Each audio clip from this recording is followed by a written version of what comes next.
Once I had written the divorce papers, Packer thought quickly. "Get out of my house," my husband said, sneering. Provocatively beside him, his mistress was dreamily looking around the house. "Wow, all this high-end brand furniture. How lovely. It's a house that fits me perfectly." I felt a twinge at those words and reminded my husband, "Just so you know, I'm taking all my personal things with me on moving day." "Okay then," my husband looked at me as if he was about to burst out laughing. "Of course, if your stuff was left behind, it would just remind me of the miserable days we've had so far." Apparently, he still doesn't understand the true meaning of my words. Just watch. Make sure you don't regret it later. My name is Karen. I'm a 26-year-old interior coordinator. My husband Joseph is 31 and works in the construction industry. We met through our hobby of DIY and have been married for a quick 3 years. At first, we cared for each other, but now I feel grateful we didn't have children. The reason is that Joseph has become too self-indulgent. After coming home, he carelessly takes off his coat, eats the meal I've prepared while complaining, doesn't even clean up, and retreats to his room. Before marriage, we made various agreements, one of them being shared household chores. Joseph and I decided to share them equally, but now I'm taking on almost all the housework. I pointed out to Joseph that he should do his share of chores, but incredibly, he made this excuse. "Housework is easy, so it's natural for women to do it. Men have to take responsibility for work, so I don't want to do all this work." He started to easily throw this rigid opinion at me, which he had never voiced before our marriage. The fact that I earned more than Joseph has also played a big part in him turning against me. By the time I reached Joseph's age, I was planning to be independent and should be able to increase my income even more. Perhaps sulking about that, Joseph put only the bare minimum of his earnings into the house without saving and spent it however he liked. He was so reckless with money that I warned him time and time again, but he stubbornly refused to change. My hard-earned money. How greedy can you be to still want more? Not content with just that, he exaggerated to his co-workers that his wife was an outrageous miser, winning their sympathy. It was Joseph's generosity with money and the perception of domestic unrest that attracted his affair partner Linda. She's 24 years old, working at Joseph's company as a temporary employee. There are a few young men at my husband's company, and even those a bit older are still considered young. That's probably why 31-year-old Joseph caught her eye. "Gosh, Joseph, if I had a handsome husband like you, I'd take care of him forever." Believing her words, my husband quickly became infatuated with Linda. I noticed Joseph's infidelity about 6 months ago, just when the affair had begun. One day, an unknown woman called Joseph's mobile phone, and when I searched for her name on social media, I found Linda. Today's date with my future husband at a fancy restaurant. "I'm so nervous since it's my first time," she posted such words along with several photos of a man recognizable as Joseph. I saved all of them and also retrieved their exchanges from Joseph's mobile phone. From the dates, conversations, and information about the places they visited, there was no doubt that he was cheating. When I found out about my husband's infidelity, I was neither angry nor sad. I just felt empty. I understand that getting lectured when coming home tired isn't comfortable, but all those things were necessary for our future. Maybe it was too harsh, but to have an affair just because you're fed up with family after only 3 years? I let out a heavy sigh. Certainly, I can't afford to be down and do nothing. I've been working hard, thinking that compromise was necessary between us. But I simply couldn't tolerate the cheating anymore. I decided to divorce him. I started looking for a lawyer to end my marriage with Joseph. 1 month later, on a Saturday, I decided to bring Joseph and Linda together for a discussion. Naturally, they were shocked when I contacted Linda. They probably never thought I would find out about the affair, but perhaps out of joy for the marriage, Linda seemed really thrilled. She neither apologized nor tried to justify the affair. Instead, she immediately said, "Karen, are you really okay with his unprecedented compensation? I'm so happy." I calmly replied to her, "That's right. Joseph and I decided before our marriage not to divide our assets." At that moment, Linda held hands with Joseph and celebrated. Yes, Joseph and I had talked beforehand about what would happen if we ever divorced. In exchange for not dividing the assets, the compensation I would receive was also small. I was working too, so I didn't mind that part. But what made me angry was the complete lack of remorse for the adultery.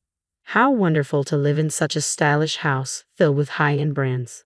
The appliances are the latest too. It's just the perfect house for me. I felt a strange sensation at those words. As I handed over the divorce papers, I confirmed something with Joseph.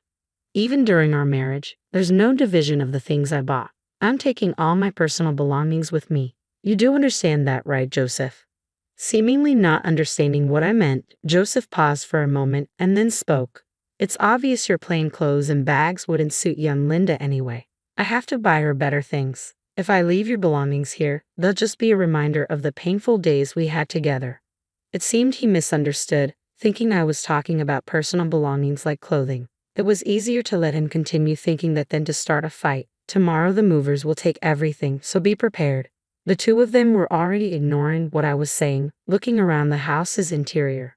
It seemed Joseph didn't understand the meaning of no division of property, but that's none of my concern. Take a good look while you can. Oh, I can't wait for tomorrow's move. The next morning, they came to see me off as if they were hurrying me to leave early.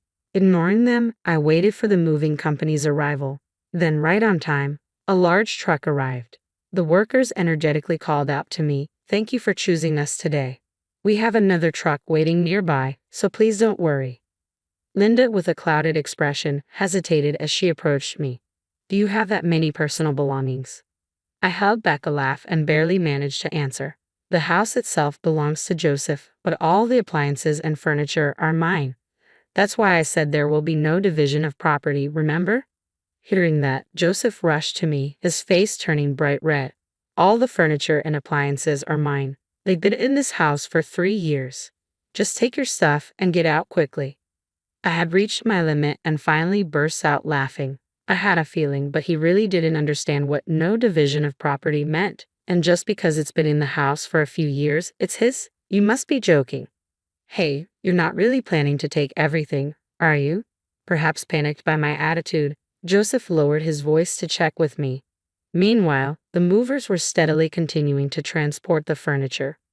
"Don't worry, the only memories of living with you I'll leave behind." Then Joseph, in a panic, ran to the study. I always kept copies of the receipts there, so he must have gone to check which pieces of furniture were being taken. The checking was in vain. There's not a single piece of Joseph's furniture or appliances in this house. Joseph inherited this house from his parents, who owned it as a rental property. Not wanting to spend money on his personal life, he had furnished it all with second-hand furniture and appliances. When we got married, Joseph disposed of all the furniture he had, so I bought all the furniture and appliances. Of course, all were the latest and luxurious, famous brand items. Being an interior coordinator by profession, I was quite particular about the design of the furniture and appliances. Moreover, after trial and error, I placed the upscale furniture in visually pleasing arrangements. I think it had an opulence that made it look far from a second-hand house, even if I say so myself. Linda couldn't help but be enchanted as she looked around the room. Meanwhile, Joseph came back with a pale face. By that time, the house was already being cleaned after the removal. Literally, not a speck of dust remained. Linda kept screaming at me, "This is terrible. I can't believe this is happening." Finally, a worker looked around the house and asked, concerned, "The house is empty now. Are you sure this is okay?" "There's no problem since I'm moving out. What I bought with my own money, please deliver it to the address where my parents are in the new house," I said. The workers jumped into the truck and drove off briskly. "Hey, I didn't hear about this. What are you going to do?" Linda was still angry, coming at me again. Just then, a car pulled up from behind and she jumped in alarm. "Wait, who's coming now? What are you plotting?" she demanded, looking utterly bewildered. "Karen, it's been a while. Is it true you're giving me the wallpaper?" A friend of mine emerged from the car. "That's right, the wallpaper too," I said. "It had been custom made by a designer I met through work, and I paid for it to be completely replaced, so even the wallpaper was my personal property. Since this type was reusable, a bit of maintenance and resizing would allow it to be used again without any problems." You're gonna peel off the wallpaper too?" Linda was staring at me in disbelief, but my friend just shrugged and began to peel off the wallpaper. "Please, can you at least leave that alone?" My husband pleaded with me, but I ignored him. "If you see my personal belongings I left behind, you'll be reminded of me, and that's unpleasant, right? That's why I decided to give it all to my friend," I said. Having said that himself, he couldn't correct it and was confused and panicked. Generally, if you replace all the wallpaper in a house, it costs at least $5,000. Since they have to buy new furniture as well, it's undoubtedly a painful expense for them. I had all the tasteful furniture and appliances removed without leaving a single piece, and even the wallpaper was peeled off. Now the house looks older than its actual age. To live a sweet life in a room that looked good before the contractors came in for the two of them who had such a dream, it must be an unbearable reality. They seemed to have no energy left to complain to me, and Joseph and Linda were dumbfounded. After seeing off my friend with a smile as she collected the wallpaper, I got in the car. Well, this is goodbye. Farewell. I casually bid farewell to the two of them and left the empty house behind. Afterwards, I used the furniture and appliances in my new home, but I soon got sick of the fact that Joseph had used them. I called a friend who was a buyer to sell them. Fortunately, they were in very good condition, and I was able to sell them for a higher price than expected. What kind of furniture should I buy next? Where should I place them? As I was thinking about these things, I got a call from Joseph after a long time. Linda just won't stop going on about how you arrange the furniture. Come to the house once. I didn't want to meet them, and it troubled me a lot, but my interest as an interior coordinator won out. What kind of furniture had those two bought? What kind of interior design did they want? All right, I'll go just to hear what you have to say. I found myself agreeing. Really? Remember, you promised, Joseph exclaimed with apparent joy before hanging up. On the promised day, I arrived at their place and was shocked at what I saw. They hadn't even re-wallpapered, and as for the furniture and appliances, it was all obviously second-hand stuff gathered from used goods stores. It looked exactly like a cheap apartment where a student might live. A whole month had passed since we parted ways, and this was just too much. Wait, what is this? This is beyond an interior design problem. I was at a loss for words. Linda took this as an insult and exploded in anger. We gathered this stuff just to live for now. We'll replace it soon. Since you took everything, use your connections or whatever and make this a house we can brag about to our friends. She seemed to be very unhappy with a life surrounded by second-hand furniture and appliances. She was irritated throughout our conversation. Even asking for the budget, it wasn't enough for my fee. What's this? You're a talented coordinator, but you can't do this. You're useless, Linda said, facing me with indignation. No matter how skilled, any coordinator can't do much with such a limited budget. This is ridiculous and way beyond connections, I explained, feeling stumped. She seemed serious about having me arrange high-end brand furniture and appliances on such a tight budget. Linda, now entirely frustrated, finally began to explode in anger. This is ridiculous. Did you come here just to look down on me? If you don't like it, I'll leave, but if you want to furnish your home on that budget, you should at least polish your interior sense.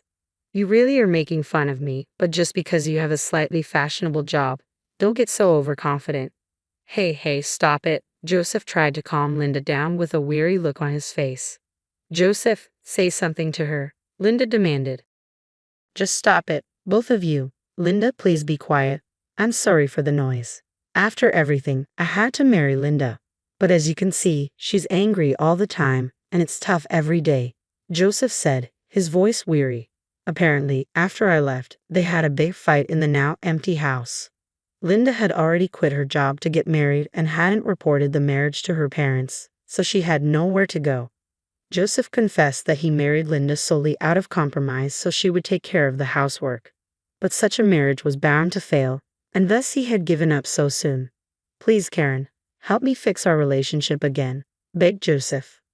I responded, clearly annoyed. What's this? Planning to cheat on me next? No, the thing with Linda was just temporary confusion. After you left, I realized that there's no one more wonderful than you. Karen, you're not serious, are you? I suddenly realized I had raised my voice. You're the one who told me to get out of this house, right? I divorced you just like you wanted. You can't possibly expect me to change my mind now. Please, Karen, don't call me by my first name so casually. This rundown house is your chosen castle with your affair partner. You two should get along together. Wait, Karen. Ignoring Joseph's pleas, I quickly left the house. It's not worth satisfying curiosity by looking into someone else's downfall. What a life lesson, I thought to myself. Later on, I heard that Joseph and Linda begged their parents to help with the cost of purchasing furniture and appliances, but they were apparently disowned by both sets of parents. No one would help with buying furniture and appliances, let alone forgive them for marrying after an affair. So they reluctantly continued to live in that secondhand house. I can't even muster any sympathy for them anymore. It's the result of their actions. As for me, I recently met a male interior designer through work. Lately, on weekends, we've been going out together quite often. I've been cautious about dating men for a while, but maybe it's time to think about starting a new life. With those thoughts in mind, I'm off on another date today.